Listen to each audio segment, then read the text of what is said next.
Hello everyone, আজকে আমি টানা দীর্ঘ সময় ডিউটি করে বাড়ি যাওয়ার জন্য বেরিয়ে পড়েছি। আমি রেডি হয়ে বাড়ি যাচ্ছিলাম আর কি।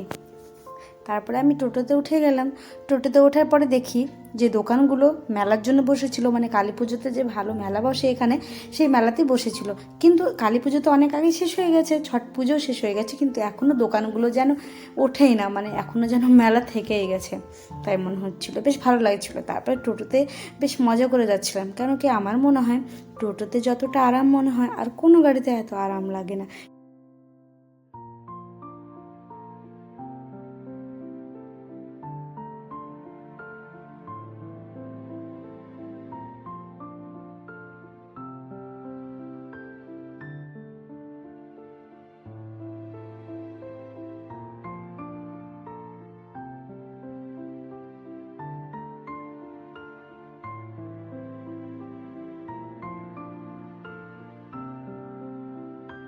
তারপরে আমি বাস স্ট্যান্ডে পৌঁছে গেলাম এবং টিকিট কেটে আমি সোজা বাসের কাছে চলে গেলাম।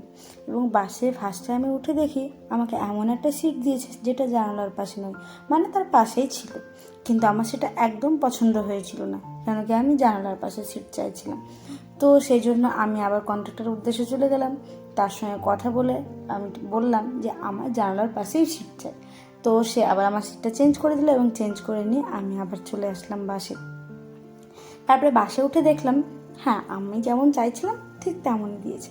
তাই আমি সিটে বসে গেলাম এবং সিটে বসে বেশ কিছুক্ষণ ওয়েটও করতে হয়েছিল বাস ছাড়ার জন্য, কেন কি বাস ছাড়ার জন্য বেশ কিছুক্ষণ টাইম ছিল ওদের হাতে। তার জন্য আমি বসে বসে বোরিং ফিল করছিলাম যে কতক্ষণে বাসটা ছাড়বে।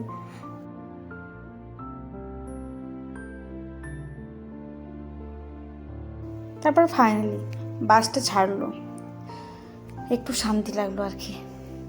তারপরে দেখুন আমি সেই কখন বাসে চেপেছি, এখন দেখুন সন্ধ্যা হয়ে গেছে। আমি সেই দিনের বেলা চেপেছিলাম, তারপরে বাসে যেতে যেতে রাত্রি হয়ে গেছে।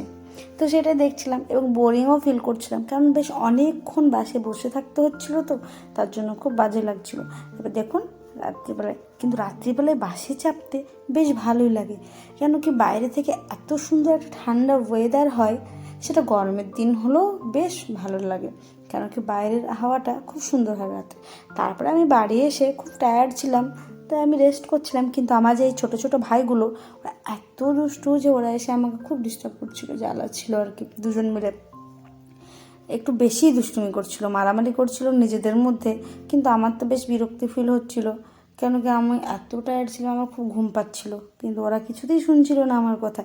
তারপরে আমি যখন ওদেরকে কিছুতেই থামাতে পারলাম না, ওদের মারামারি শুরু হয়েই গেল এবং খুব বেশি জোর তালে শুরু করে দিয়েছিল, তখন আমি আমার একটা বোনকে ডাকলাম এবং ও ডেকে বলেছিলাম যে ওদেরকে তুই নিয়ে যা, যে কোনো একজনকে অন্তত নিয়ে যা, তাহলে দুজনেই চুপ করে যাবে, কারণ কি এদের লাফালাফি নাহলে কিছুতেই, দুজন একসঙ্গে থাকলে তো কিছুতেই বন্ধ হবে না। তবে দেখুন দুজনে মিলে খুব বেশি দুষ্টুমি শুরু করে দিল এবং আমার বোন চলে আসলো নিতে। তারপর পুচকুটাকে নিয়ে চলে গেছিলো আর আমি তারপরে একটু ঘুমিয়ে পড়েছিলাম। Tata, bye bye.